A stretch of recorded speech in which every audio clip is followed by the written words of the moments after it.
για τονί, μια γλυκιά με ζαχαρόνι. Μαύρα τα μαλλιά βαμμένα που στην πλάτη είναι ρηγμένα.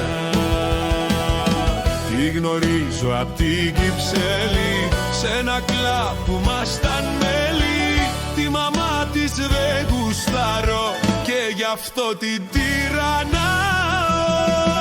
Μένει κάπου στα Σεπόλια, σε ένα διαράκι δόλια.